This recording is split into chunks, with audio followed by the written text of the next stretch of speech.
There we go. Like Beetlejuice, it's showtime. Welcome to the show, everybody. Hey, well, happy Wednesday, and dadgummit, I can't believe it's June. I know it sounds cliche, but it's the truth. So, wow, this is panel two, folks. Panel two of Men's Month. I am so super excited to have these amazing friends of mine and super pros. It is going to be amazing. So, April, real quick. Well, before we go, all right. So if you missed last week, go back. That was fun, and this is going to be more fun and more meaning. We're not doing infomercials today. We're going to share some things that you could tap into to grow, and folks on this stage, these amazing panelists, that you can absolutely reach out to, watch their resources. Right, they got books and things galore.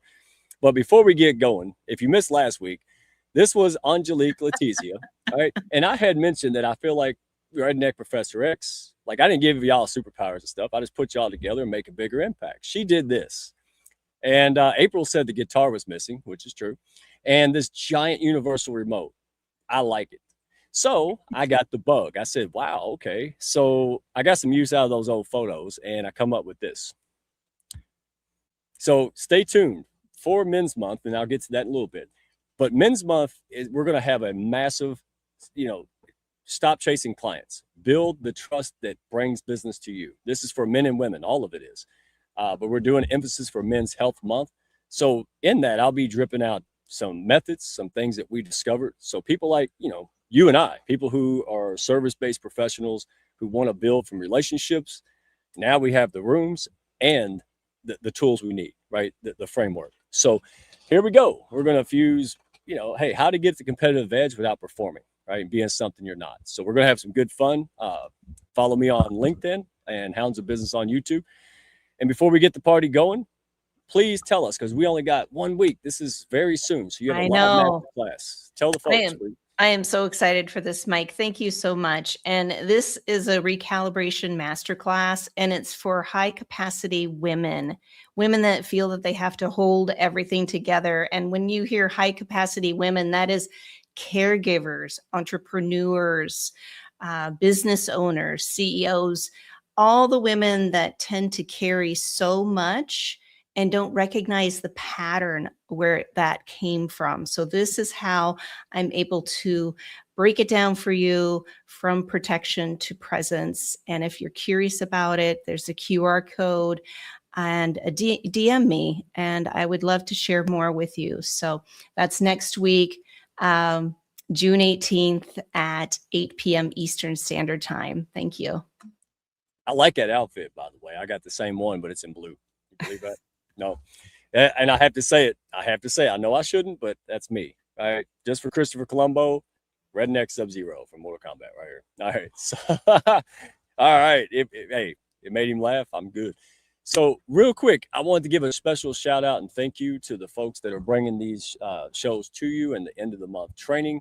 Phil Tetru, all right, Rapid Growth Services. He is a no BS kind of strategist, serious operator who helps businesses and business owners cut through noise, find the right growth moves, and stop wasting time and money on the wrong things, or the right thing at the wrong time. Still is bad.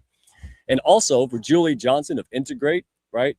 Oh, I got to pull her up there. That's not Julie. That's Julie. All right. Julie Johnson, she does powerful work around human-centered nervous system aware design, also helps organizations build experiences that support real people, not just systems. So healthcare folks, there you go. Phil and Julie, we appreciate you both. Thank you for backing the Hounds and helping us build something special. I think we got it. Let's bring these amazing rock stars up. Actually, after we roll the intro, I want to share out real quick. I want folks to know where to go for this training. This is not infomercial. This is going to help people navigate. So let's roll the intro. My hands are off the buttons. How about it?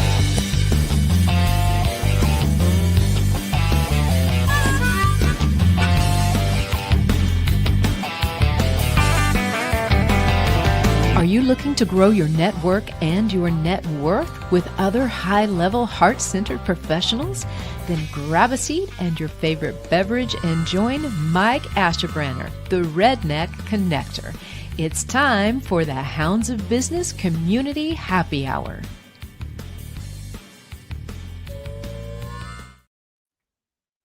All right, folks, before we introduce these amazing people, I want to make sure you get plugged in. June series, as you're going to find out here in a second, not a motivational panel parade.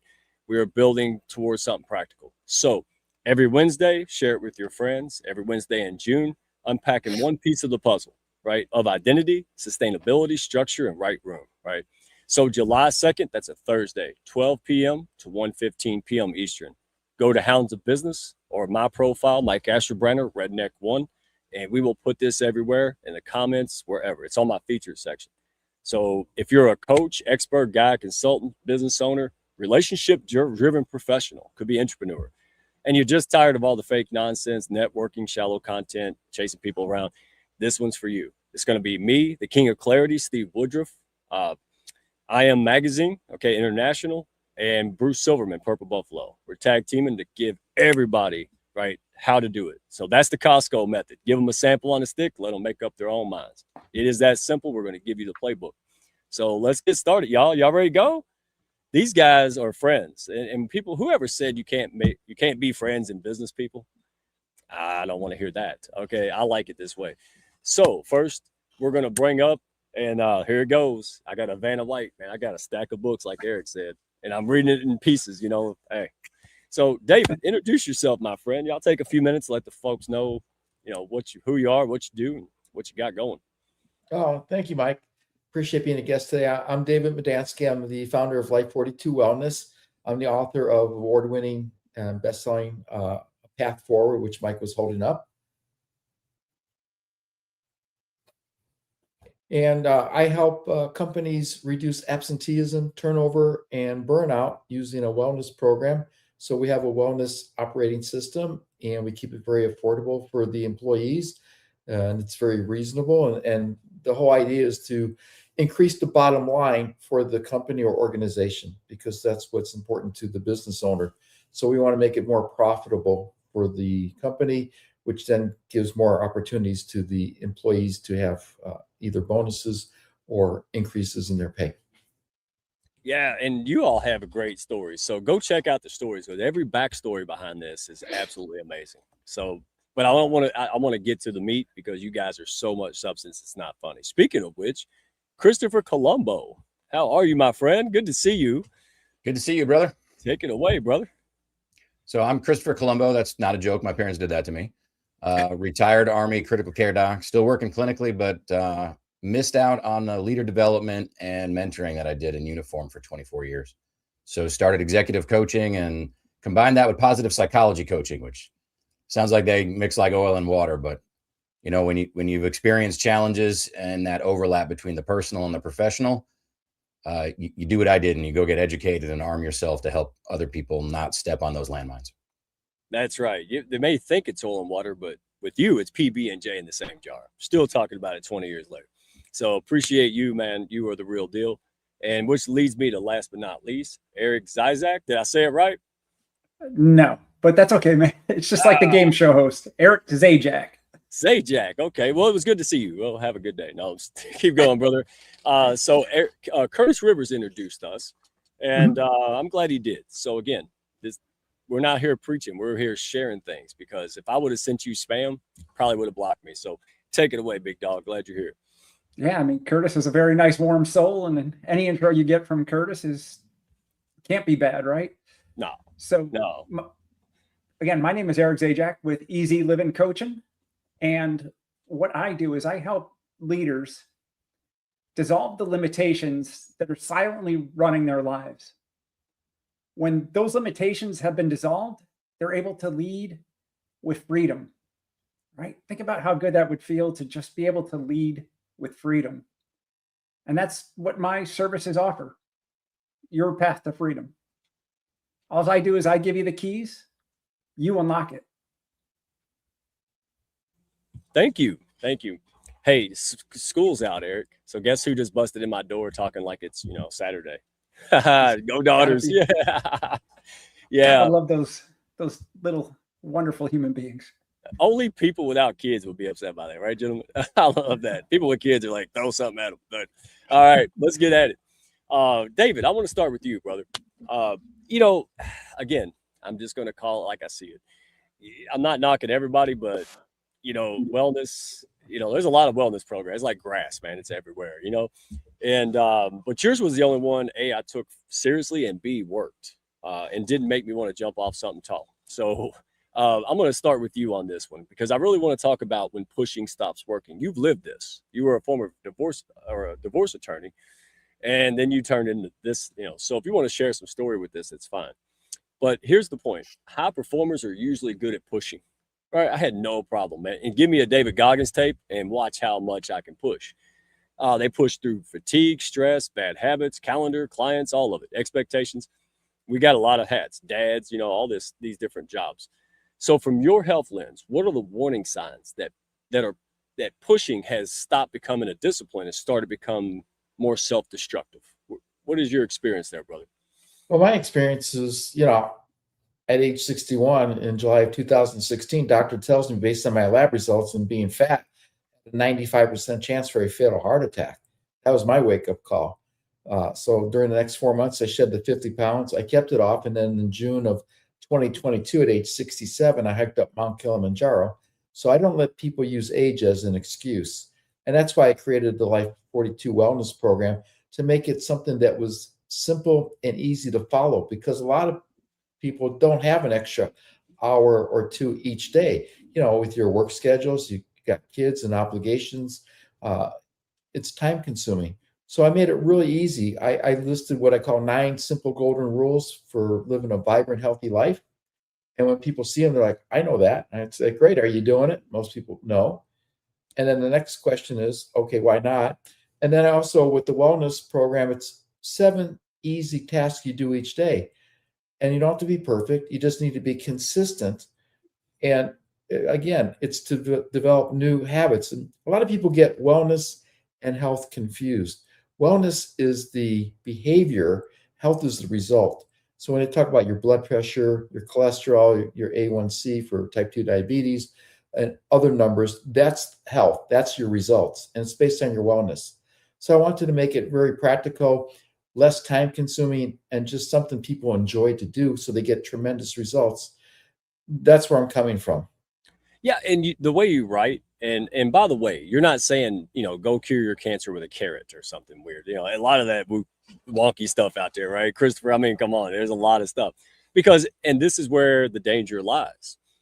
If you go, or MD, you got to go to school, get licensed, have a standard, but anybody can pretty much be a coach. Yeah, and that is a true thing. Not saying they're bad, but it isn't regulated, right? Like finance and other things. So when I saw you, it reminded me of Hulk Hogan, right? It's seriously, right? Like this guy's telling me to drink water, right? Exercise, stand up, stretch, take my vitamins, say my prayer. But that is something that's been rooted for centuries of just good common sense. And it's not that we're dumb, right?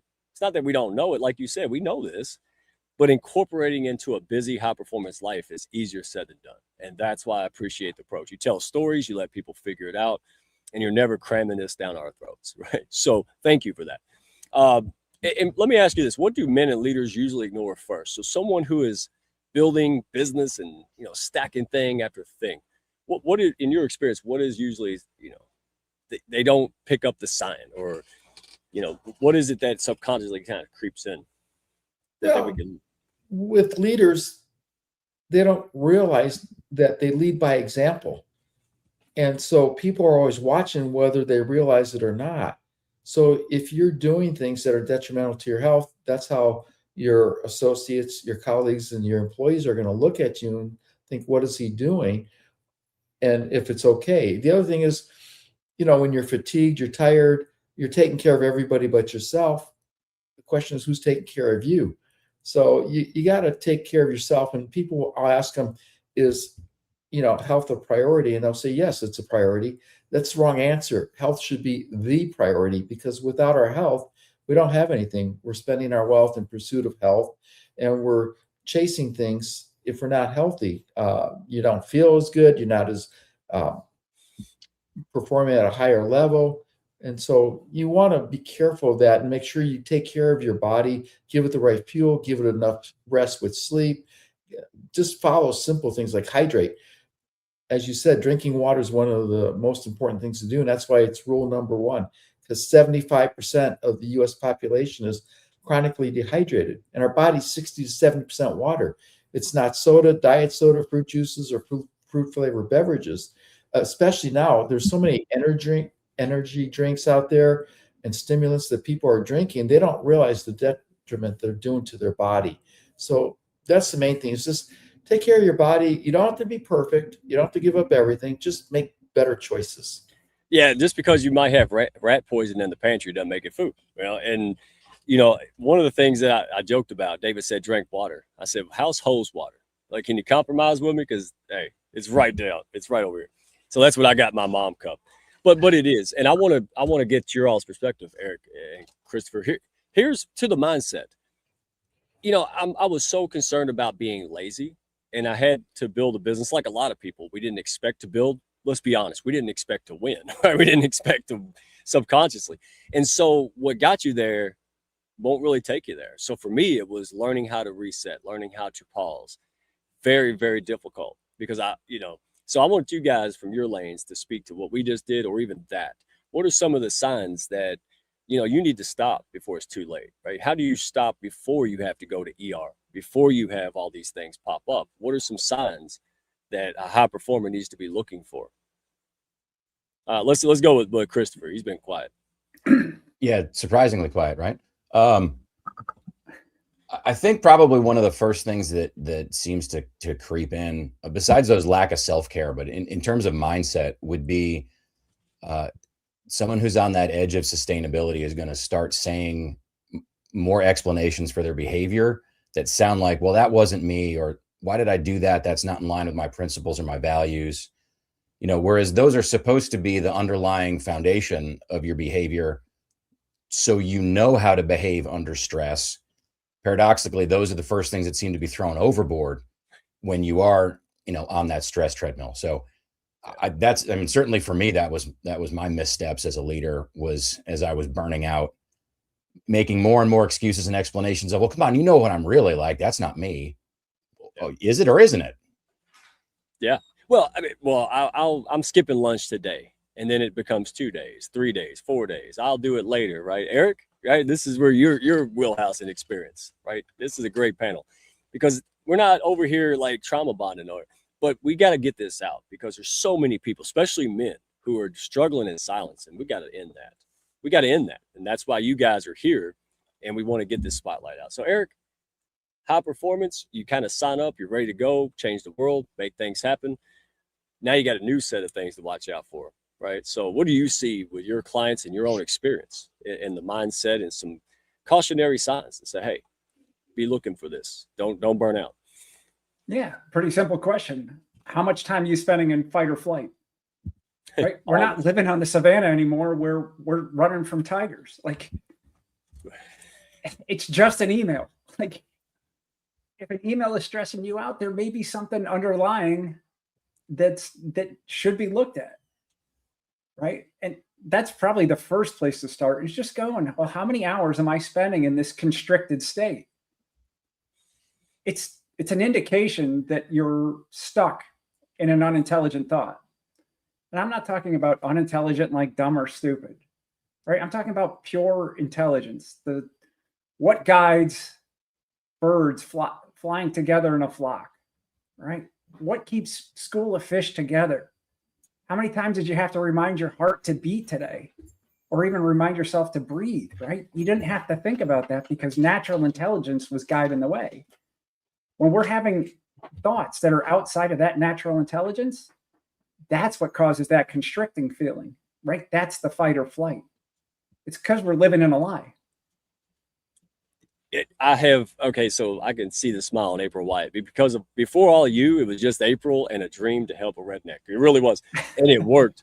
And you guys have added on to this, but gentlemen, if you want to chime in, you can. But I've lived this. It really was. Everything's scary. Everything's awful. Every cancellation is a daggum catastrophe. Can't sleep at night, right? This is all of y'all experience this, or seen people do this. And that's sad, right? And it's biology. And a lot of, I'm not going to get into it with you guys, but what I've noticed is a lot of it was subconscious. I wasn't even aware of it. And I think awareness, at least from the mental game, was a big game changer. I would stop and go, why the hell am I doing that? Boy, that would really, Christopher, is that like, you've been in the Army, right? You've done a lot of practical things. So I would love your take on it, because that's really where it is in mindset. That's what makes us want to be healthy when it sucks and we're not in the mood and all these other things, right? So what have you learned from, in the service, in the doctor, as a man who just does it himself? What is the major, thing to be aware of when it comes to all of it, health, wellness, and mindset? Yeah, so it's funny you bring that up about the military and the medical side of it, because I have a concept I engage with my clients on, when physicians that are learning how to lead in the boardroom and not at the bedside, where we have a tendency to communicate as if things are a crisis, because we have we graduate from the 27th grade with the idea of standing at the bedside, where mistakes mean people die, right? In the board, Eric, when you said it's just an email, I mean, I couldn't help but smile. It's literally one of the things you have to teach people is, that on TV, everything's a code blue and somebody's always shouting stat. And no, right? That is a particular form of crisis communication, right? When someone is dying in the room or will be soon, when in a combat zone, right? The joke was there's a lot of boredom interrupted by moments of sheer terror. If you are responding to the boredom in the same way that you're responding to the terror, there's no way you're going to last a whole deployment. So that's definitely one of those pieces of step back and say, okay, if I take my time, is someone really dying right now? How urgent is this? Am I pulling my kid out of traffic? Because I should probably do that in a hurry if they're playing in the road. Or, am I about to respond badly to a voicemail that irritated me? Those are not the same things, right? One is injury to my progeny. The other one is there's no upside to treating that stimulus as a threat versus it's just a stimulus. I'll deal with it when I deal with it. Thank you for sharing that, Eric. I'm going to go to you on a similar point, but I was a fireman for 8 years. So I was a great fireman, because being high strung and always on and scanning for threats it's a good thing when you fight fire. But when you get a late fee on a credit card for $39 and you lose your shit or stuff off for a week, that's the problem. And we say that, but come on, man, like, you ain't got to say it out loud. We do, and it would show up in little bursts, well, I'm just overextended. Well, get unoverextended. And is it easy? No. But is it worth it? Oh, heck yeah, right? So on that mental note, let's go to you, Eric. So again, you're laying in the way I put it, habits, mindset, sustainable lifestyle, right? Mm-hmm. And I'm all about harmony nowadays, right? I really am, finally, right? So, but a lot of leaders, they don't call it burnout. Guess what they call it? Being responsible, right? So they call it doing what has to be done. Well, I got all these things I have to do, and that's just what we do, especially the farmers, right? I know, good, hardworking people. So where do you see that line between real responsibility and a man who quietly is running himself into the ground? Pretty simple question. I mean, what's that responsibility costing you? Right? Is it costing your relationships? Is it costing you your health? If you're in chronic pain, you got, autoimmune disorders, it's potentially your body's running on beliefs that just aren't true. So, and then taking it back to what you were talking about, Christopher, about, responding to the email. What I advise people is go ahead and write that email out.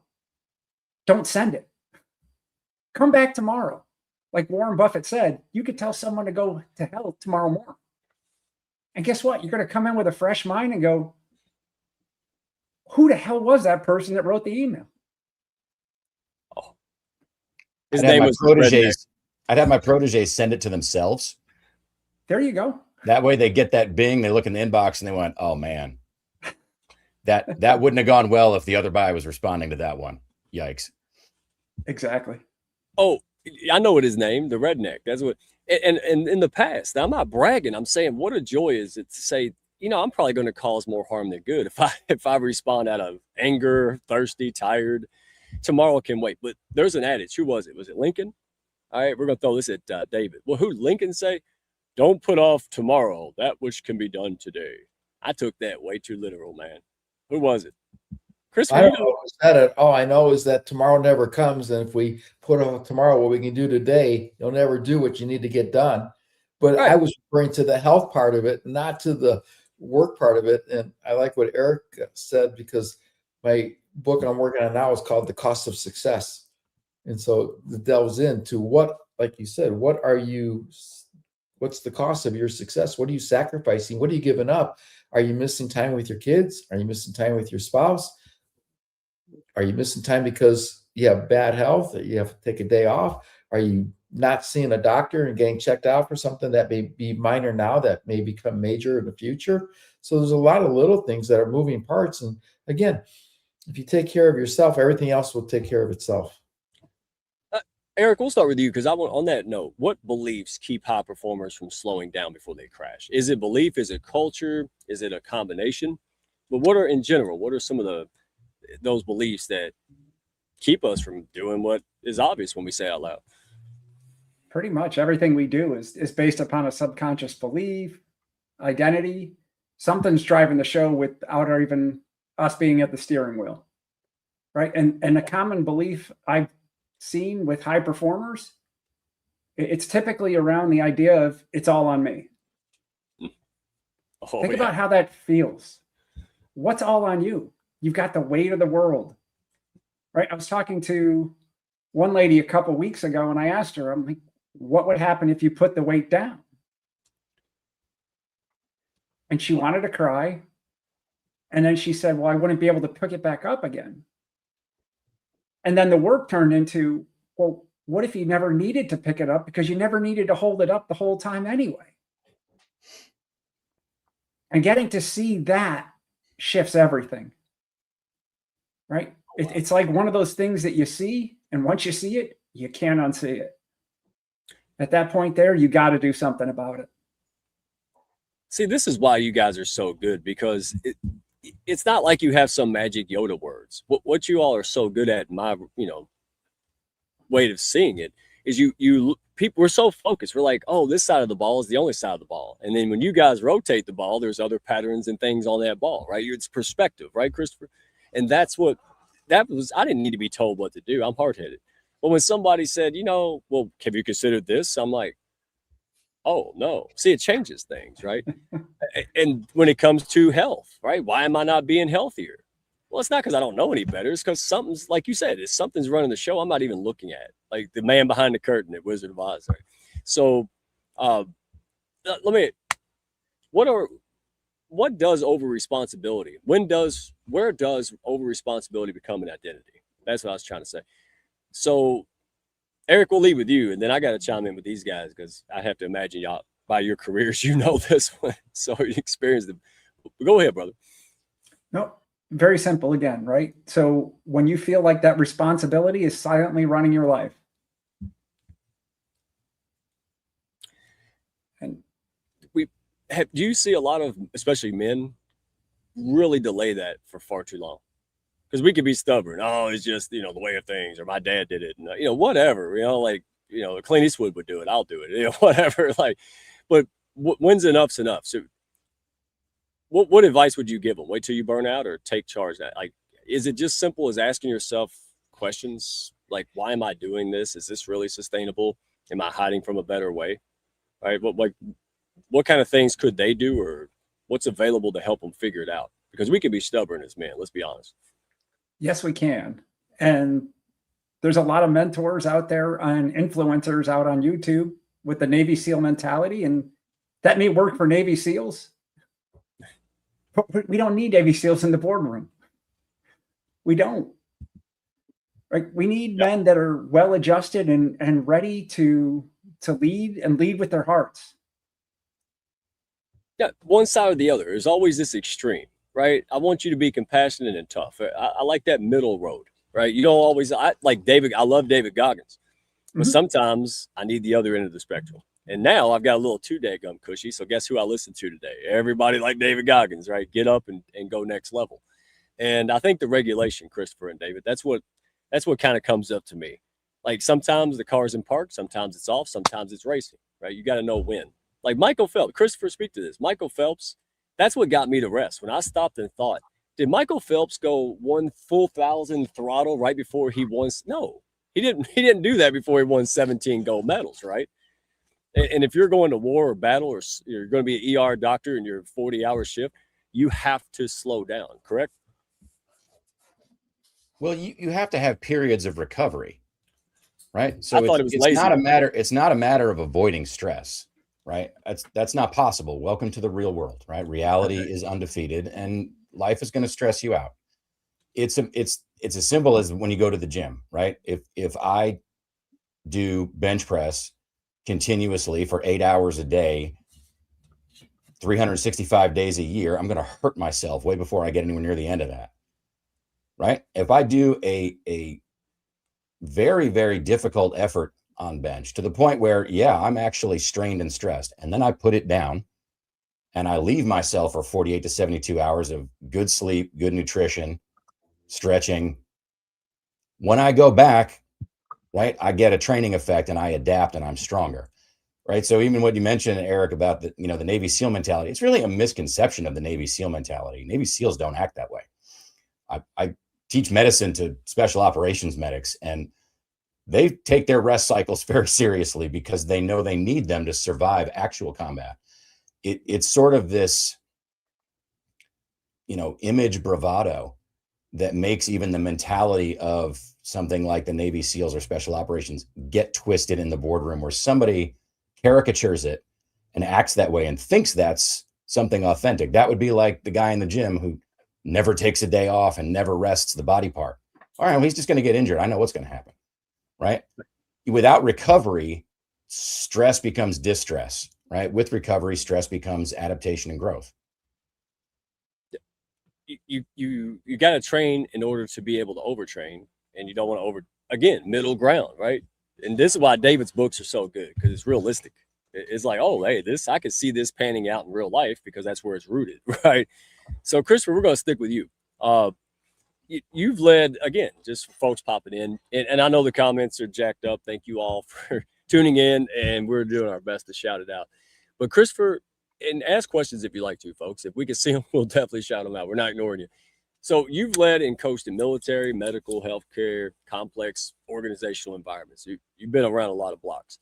So from your lens, what happens to leadership when someone is making high stakes decisions while they're running on fumes? To your point, they're not combat ready. Right. So, if they start to tend into that, everything's important, right? Everything's a priority, which if you know what those two words mean, you understand that not everything can be a priority, or that doesn't mean anything. Not everything can be important. Right. And the two main points of leadership, right, are to accomplish the mission and improve the organization that you're leading.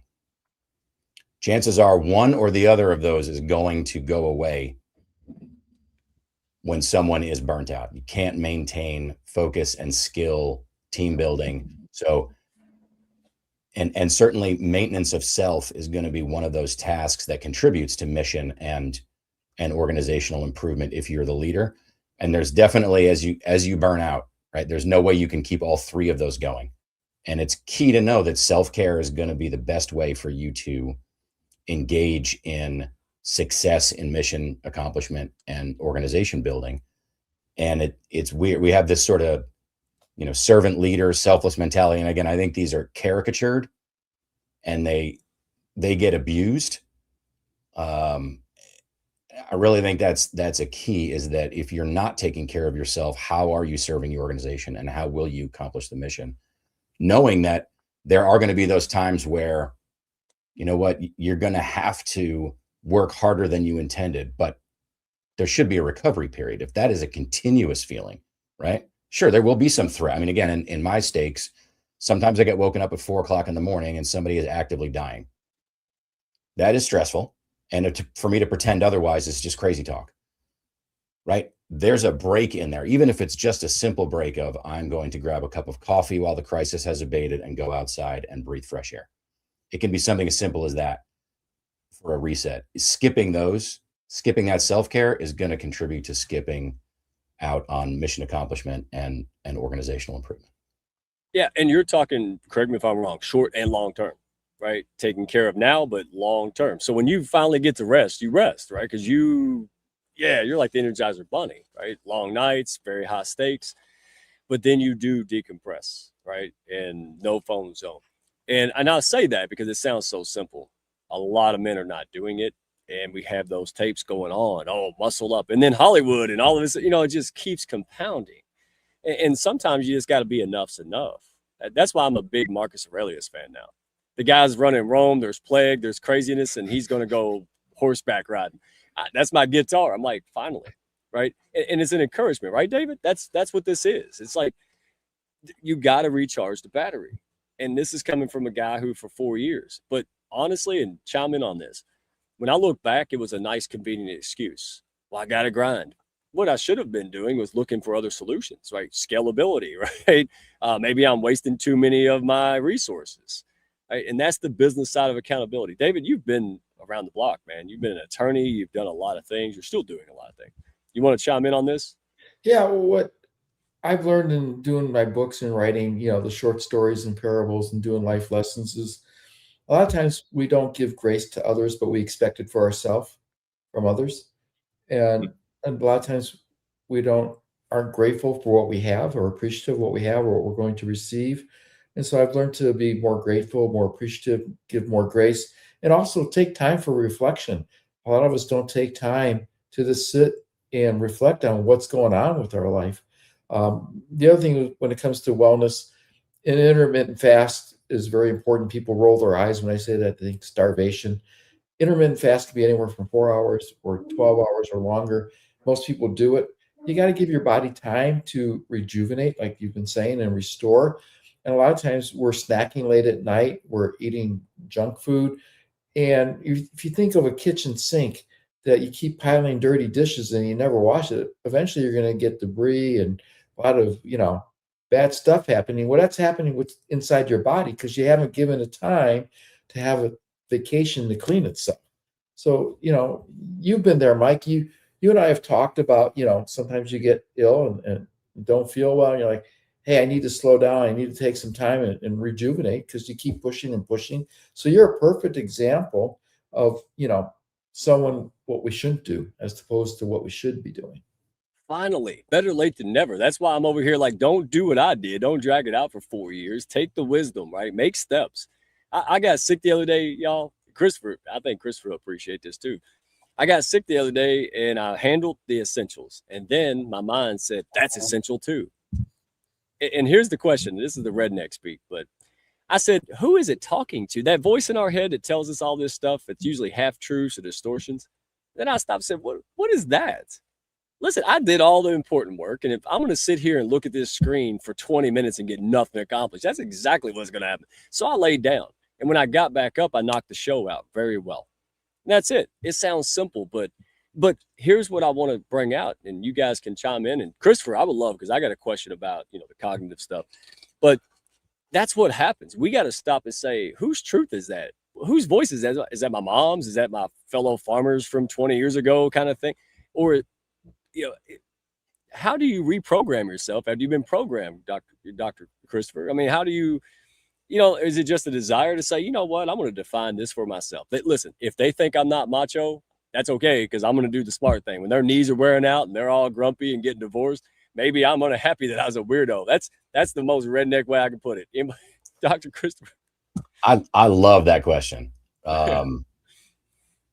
So where does that voice come? Right. So there's lots of terms for it. The inner critic, right? There's that your unhelpful little voice, the little friend, the devil on your shoulder. Everybody's got something they call it. But we've talked about fight or flight, and that kind of lower physiology, your lizard brain, your amygdala, right? That's interpreting threats or interpreting everything as a potential threat. It has a negativity bias, right? I'm walking through the jungle, and there's fresh fruit in a clearing, and I look at it and go, I might get some fresh fruit. I might get a leopard that's, about to rip me limb from limb. If I don't get fruit, I'm not going to die. But if I avoid the leopard, I'm going to live. Exactly. Right? We think that inner critic is some higher brain function because it's speaking to us in language. It really is a distortion of that cognition driven by your amygdala. It's well-intentioned. It's trying to protect you. It's just completely dysfunctional, right? It lacks nuance. And you mentioned, cognitive. I know what you're heading for, right? So when your language starts getting peppered with should, always, never, must, just, only, except, right? and you lack the ability, right, to engage a potential stimulus, right? Is that threat? Is that good? Is it new? There's gray area.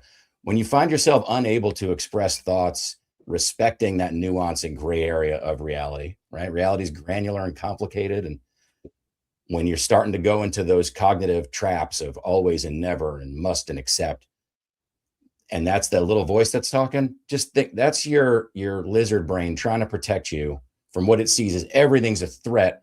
And you think it's smart because it's using your language. It's not smart. It's just figured out a way to, it's like a parrot. It's using your language from your life. And then you think it's a buddy. It's not your buddy, right? Just calm it down, ask some nuanced questions, right? It's a sign, right? We talked about what are the signs that you're on your way to burnout. Using those 7 dirty words, that's one of those signs. I'm thrilled because Eric, you started off with that whole, oh, there's a saber-toothed tiger or something going to get us. And so many men and women. I mean, there's people, we just don't, nobody taught us this crap in grade school. What a shame, right? April's back there going, yes, because that's where I learned it. So Eric, I mean, you deal with a lot of leadership folks, right? Folks that are stressed out, they're coming to you. They definitely don't want to be named, right? But what are the costs of leadership or leadership costs that you see that is stress induced that people, they're just not maybe paying attention to? Because you do a lot of, hey, how about this? You're rotating that ball, right? Perspective. What are some of the general things that people are like, oh, wow, I didn't even see it right in front of my face? Yeah, if I could just reach on to what Christopher was talking about too, though, about the silent critic first. Right. A lot of that has been meaning we made to certain events in our lives. And we developed a pattern way back when that served us back then.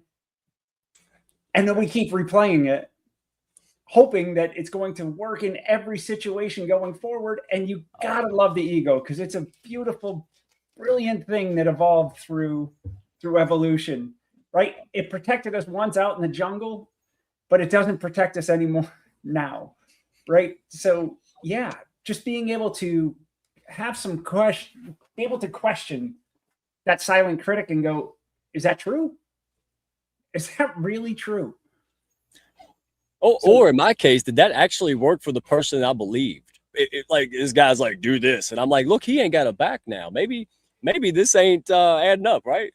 Like maybe there's a better way for me, not judging others, but I can't even remember what you said. It was so good. There's so many short videos coming out of this, y'all. I'm going to flood LinkedIn. This is because nobody's going to like it because nobody wants to like out themselves on the stress levels, and I got issues, but man, they're going to watch it. But I love what you said. It's like that. I've experienced that, Eric. And come on, if anybody wants to be real in the comments, I know I wouldn't either maybe, but come on, share it up if you want. I did the same thing. I'm like, well, it worked 5 years ago in the fire department. This ain't the fire department. This is interactions with females. What is wrong with you? But this, the awareness. That's the best way I can put it. Awareness. Yeah. Hey, what is this? I don't act the same way at a very, at a fire that I did at the soccer game, and be aware, right? And the most powerful thing, Eric, I've heard you talk about this before. Being aware and just defining success for yourself. I had no idea, gentlemen, chime in. I had no idea until I grew up or growing up in my 40s that I could be who the hell I wanted to be. They told me that, but they didn't tell me how, and they didn't really believe it, right? You could be anything you want to be if you're responsible and you work at a job, all these conditions. But you truly can. You can wake up and work towards, not make believe, but work towards being whoever the hell you want to be. If I want to be calmer, well, that's not who I am. Oh, horseshit. Then right. Christopher saved me. And who decides who you are if it's not you? Yeah, exactly. I mean, what the hell kind of abdication of responsibility is that? If you're going to, well, that's not me. Could it be? Do you want it to be? Who's stopping you? Yeah. And to chime in on that, Christopher, it won't happen to me. It's not me who's going to have the heart attack. It's not me who's going to have the stroke. Unfortunately, my primary care doctor died in March at age 56. He was a functional medicine, very good health, of stress. Died in his sleep. The official thing on his death certificate, stress. So you asked what the cost of stress is. It could be death. It can be your heart attack. It can be your stroke. It can be all the bad things that are happening to your body. Certain cancers happen because of stress. People don't realize stress is so bad for the body, and it can be relieved so much easier just taking 5 minutes to take a walk, to listen to some music, to say a little affirmation. Oh, this is rock star. I knew I was. Eric, you set it off, man. Thank you. You're like a matching gas with that one. Yeah, because this is real talk. It's amazing. I used to look back and admire coming out of high school, these tough guys, the firemen and cops. And I look back and go, oh, I wish we had a Christopher and David and Eric over here. Because seriously, like, wow. And the divorce rates. I mean, we're not even talking about that residual damage it causes. I mean, well, my wife left. Yeah, because you're grumpy all the time. I mean, it's hard to live with a Gargamel, right? And so, again, we're not talking about being perfect. We're talking about deciding. So I want to play this clip from Oli. All right, this guy, I've recently met him. It was an intro from Jennifer, and I really liked his perspective. We made a clip of it. Let's play it because this is really going to segue into the final segment here. Let's go for it. Feel this energy when you are grounded, as for example, martial artists. You feel alphas are not the loudest; they are the most calm. You feel the strength because they embody this ability to be very strong, very powerful if it's needed, and at the same time, they observe, they keep the cool, they manage, they see if there is a need to intervene. Amen. And you guys, and I would say all the men in the hounds, you all have this kind of really calm, grounded, dominant energy. There's no shouting, right? There's communication. That's the most manliest thing I've ever seen. I'll be honest. So, and I say that because there is a connotation that people don't talk about that regulation is soft. And I would argue, and I'll open the floor before I ask the question, I would argue it's the opposite. I think the true test in my own manhood or, courage it took was to dive in. It's easy to look in the external circumstances, blame the mailman, etc. But boy, it's hard to look in that mirror and go, yeah, that's you. You created that. Now it's time to fix that, right? Gentlemen, you want to chime in? Because regulation and getting yourself together is probably the hardest things. I'd rather fight fire in a bathing suit than to go through that massive process again. Yeah, don't picture that, Christopher. That's not a good image. But you follow my point. It is extraordinarily, to me, the sign of true courage and strength. So, gentlemen, all you have been through this in your life. Christopher? It's one of those paradoxes, right? So if you consider, okay, at heart, what's a man? What's the description? What's the heart of manhood? Duty and responsibility, right? And that's where we get into trouble when we make that an extreme by placing duty and responsibility without including duty and responsibility for self. And if you burn out or you die in your sleep, now who's covering your duty and your responsibility that you left behind? So, in the short term, we get excited about if I'm not 100% perfect, I'm shirking my responsibility, I'm failing my duty. But in the long term, if you don't have a duty for self-care, then you're not going to be sustainably fulfilling your role as a man in duty and responsibility to others. Yeah, it's like the paradox of perfection, right? You have to pursue it to continue to improve, but you're never going to get there, right? You cannot be 100% perfect at your responsibilities, but responsibility itself has to be part of it to be as good at them as you possibly can be and survive it. Yeah, I'm going to let it sit in silence for a second. Because sometimes a man just needs to hear from another man they respect. It works on me. I might have a belief for a long time, but when I hear David or you or Eric or somebody else or Curtis, and I'm like, huh, right? And it goes back to the trust factor. I'm not going to harp on that, but it does. Like, I respect you, gentlemen, right? So if you tell me something or you're sharing something, especially in vulnerability, that's not soft either. That's tough. Then you're doing it not because you need to validate. You're doing it because you're trying to help someone. Right. And that's what I love about you guys, man. I know I'm getting soft, but that's okay. All right, I'll get soft. Not my regulation, just my show right now. But that's the intention is let's break this taboo. I mean, we don't cry over dumb stuff like spilt milk. We're still men. But, if somebody has cancer or a friend of mine is in distress, And I'm open to that. I'm okay with that. I'm okay with that in public. I would not care anymore. But there was a time where I would have, right, David?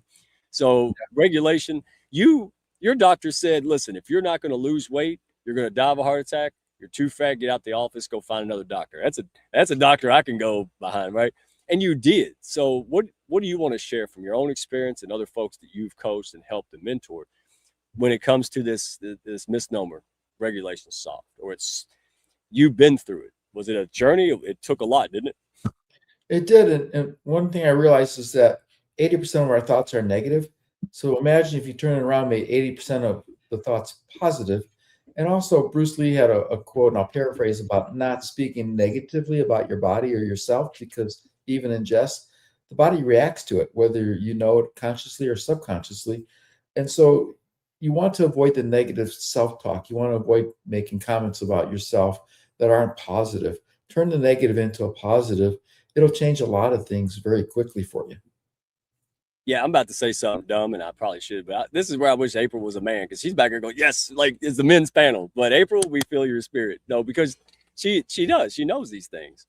And it wasn't just her words. It wasn't just your words, David, or any of you. It was your actions, the consistency, not perfection. I don't know where the hell people got that from, but it is your intention, right? It's you're wake up every day. The guy asked me today, he says, what was one of your hardest things to overcome? I said, waking up today. That was a hell of a thing today. Not every day, but today, just getting up, turning the computer on and doing what I didn't want to do, right? But then I took lunch, spent time with daughter, did guitar. And do you think my brain just screamed, oh, business gonna close and all that nonsense? I'm like, nah, be quiet. I would turn that around, Mike. I would just, when I wake up, my first thing is, I'm grateful for being alive today. Yeah. But let's get real. I'm still a little grumpy every now and then. But again, I'm aware of it. I'm like, don't make phone calls when you're Gargamel, right? Get your stuff together. And then 30 minutes later, I'm okay. That's why I don't take meetings, Christopher. Eric, I don't take meetings unless I know you and I can act like, I can just do me without. But I don't take meetings until noon. Noon is my peak time to be okay, warm up.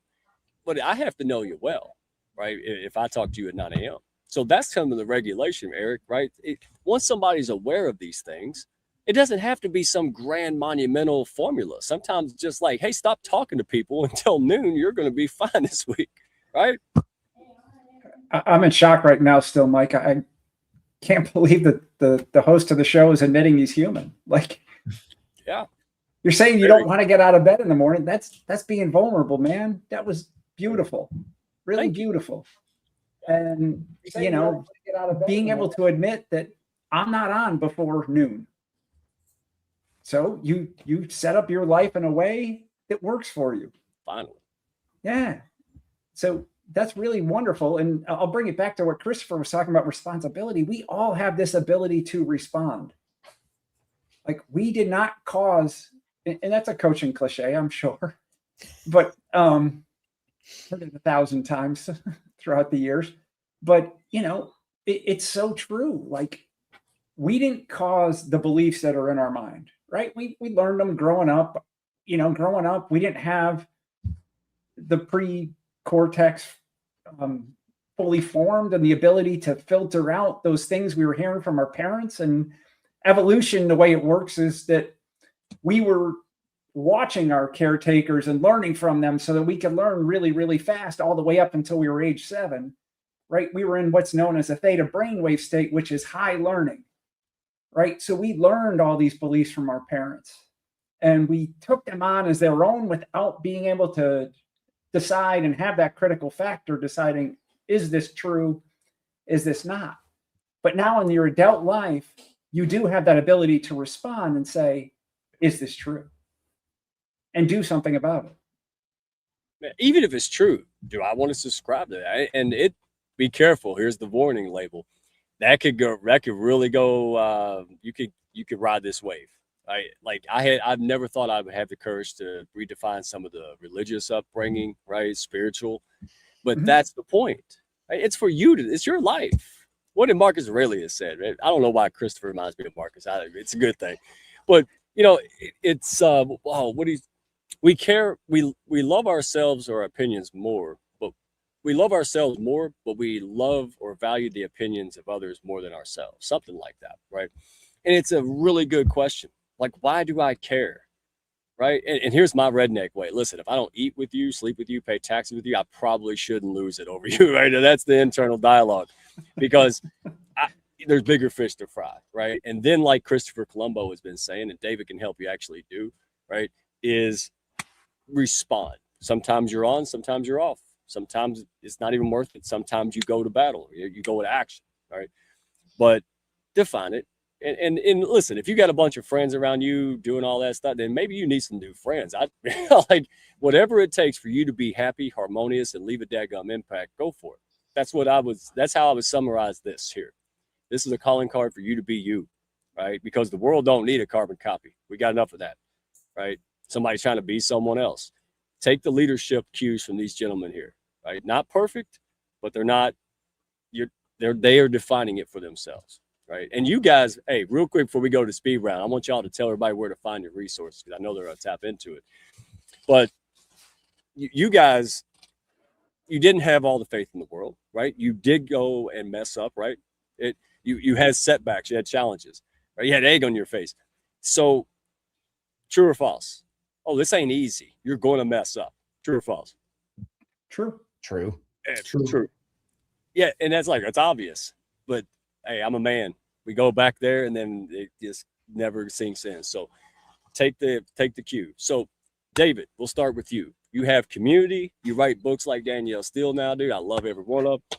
I'm trying to you're making me read more. It's a good thing. So you got your community, and the things you do are not to take up extra time. In fact, the things you do help me bring more time to the table. So where do you want folks to go to see this buffet you got? They go to life42.ai. Ooh, .ai. Oh, man, you're more tech than me now. Oh, yeah, you're a beast. And what can they find there? You got blogs? What do you got? It's the website, and there's some information there. They can also reach out to me through an email. My contact information is there. Happy to answer questions. And the 9 golden rules, that's still up there and everything? Yeah, if they want, they just have to send me an email saying, send me the 9 golden rules. I send the PDF of it. Again, people look at it, they say, I know that. Again, I understand you know it. Are you doing it? No, it's not what we can do. It's what we will do. Mm. And there was a question about, how do you know that you're experiencing stress? I learned that as an attorney. I had to get out of being a lawyer for divorce when I was yelling at a client and got off the phone and thought, what did I just do? That's how I realized I was burnt out. Thank you for sharing that. Seriously, because you're not the only man to do that. Come on. But hey, go check out life42.ai. We'll do a quick speed round, then we're going to head out. And look, all these special panels go long. That's fine. Grab a Snickers, right? So, well, don't grab a Snickers in front of David. Usually I'll bring Mountain Dew bottles just to piss David off. Like, I did it like, he's like, come on, man. They're like, really? Got this in one hand? Anyway, I didn't do it this time. I did enough goofiness. But thank you, David. Seriously, you've been a good guide to me, and very, very patient man, and I love it. So thank you. All right. Christopher Colombo. All right. You got you're a unicorn. Right? You do a lot of things, right? You're like Batman of healthcare and shit. So what is it where can people go? And right now you're helping a lot of business folks and others. So what is it that you want people to know? What can they find at your website? What are you doing? Yeah. So at functionalmentoring.com, just all one word, no dashes or spaces or underscores or anything, just functionalmentoring.com. That's my blog. Mine and my partner is another former Army physician. And we both stepped in it often enough as leaders that we just provide our thoughts on burnout, mentorship, followership, leadership. I got a series running right now about cognitive distortion and thinking calmly and not reacting. But as Eric, I loved it. It didn't become a cliche by accident or because it sucked. It was good, right? So the ability to respond is responsibility, right? You can choose to respond and intelligently.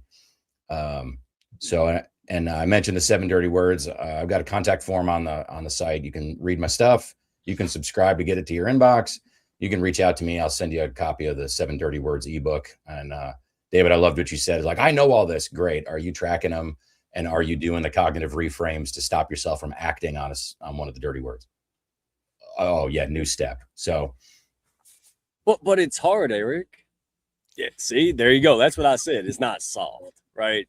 That, to me, that's my test of manhood. Can I go to that level? Can I rise to the occasion, right? Well, I messed up. I've been struggling to work out for 4 months, y'all. Oh, it's been awful. I can't even do a silver sneakers workout without messing it up. But I keep going. That's it. I will get it, right? If I quit, it's over. Eric, close us, man. Before the speed round, where can folks go? What will they find? Who are you looking to help? My email's up on the page right now, Eric at easylivin.biz, or go to www.easylivin.biz.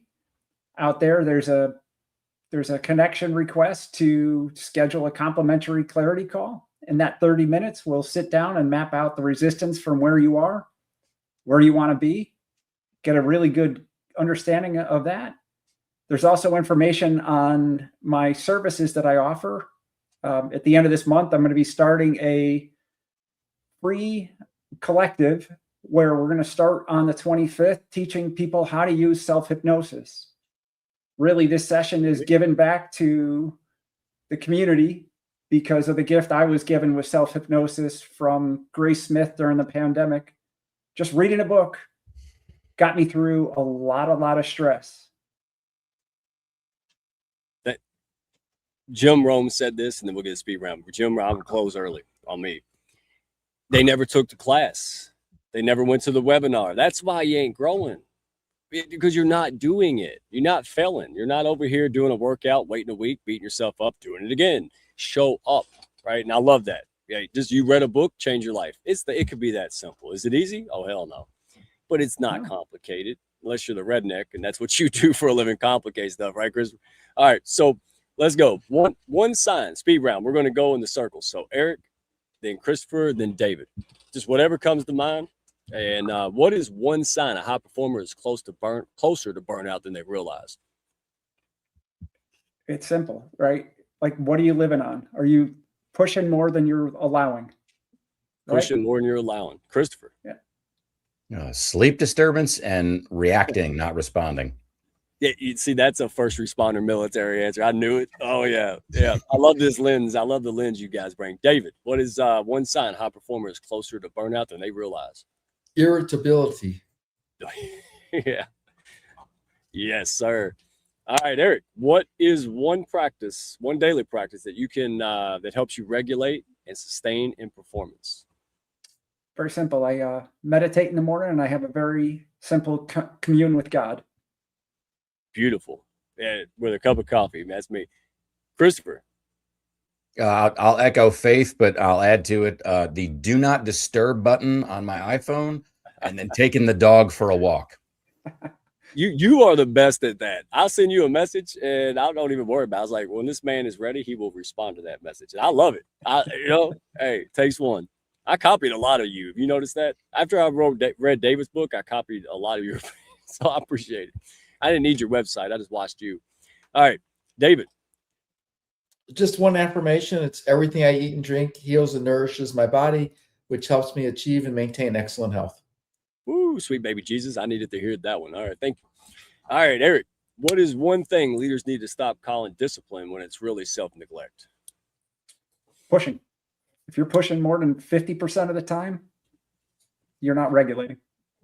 Pushing without, and never resting because it's not good. All right, Christopher. Yep. Skipping meals, skipping sleep, skipping anything that rejuvenates, family, faith, whatever your flavor of ice cream is, you're skipping it, you're in trouble. Okay. In the comments or on the replay, I can't be the only man checking daggum almost every box here or had in the past. All right. I'm just being open. All right. You can do this. All right. We'll do it together. We'll start a support group. I'm good. Accountability. David, what's one thing? Drinking those energy drinks out there. Oh, I went medieval on my daughter. She walked in with one. I was like, I'm calling David. No. All right, let's go. Just two more. What is one sentence, Eric, that you would give a man who is caring too much and pretending he's fine? Or one thought? What world becomes available to you when you let it go? Christopher, man's caring too much. You are enough even if you don't do it all. Ooh, that should be on a pillow. I'm going to crochet that. David. If your wife asks you to get an extra $1 million in life insurance so she can spend it with the next guy. I tip my financial hat to that one. Yeah. Oh, I could do a whole show on that. I'll get in trouble. Okay. Last one, gentlemen. Oh, you all are great, man. We got short city. I'm going to blast them. All right. So sustainable leadership begins when blank. Eric, sustainable leadership begins when blank. When you take responsibility for your actions. Woo. 100% responsibility. That's a hard, manly pill to swallow, but worth it. Christopher? When you can successfully lead yourself. David, icing on the cake, buddy. Yeah, I concur with both of them. And accountability. Yeah. So here's what I'm getting away from it. I won't put y'all's name to it. If you don't like what you're seeing in the mirror, the answer is not to look in the mirror. Look in that mirror and say, we're going to make one incremental change today. I don't give a crap if it takes 2 weeks. We're just going to keep at it. That's it. We're going to find a way, right? That's it. No retreat, no surrender. Gentlemen, you are amazing, amazing folks. April Wyatt, thank you for back there doing all this stuff. And, this is a team effort, y'all. Everybody, fantastic, phenomenal. I appreciate you. Don't forget to go check these guys out. They are not salesmen. They're here. They're resources. They're good people. And you have been great guides, supporting friends to me. Love you all. Love what you do, what you're all about. And thank you for making this possible. You all are busy men. You're here late, and that says it all. So go check them out. We'll promote this outside on LinkedIn and YouTube, and have a great time. Again, thank you, sponsors, supporters. We are making a bigger impact together. No strays out there. If you're trying to build a heart-centered business and you feel like you're alone, you don't have the people, resources, and support, what are you waiting for? Send a DM, dadgummit, say hello. That's all. It's simple as that. All right. Somebody will introduce you to something to help you change your life. Just take the baby step. Y'all have a good one. Roll that intro or out. Thank y'all for stopping by. Be sure to follow, share, and like, and send me a message if you had fun today. Y'all come back now.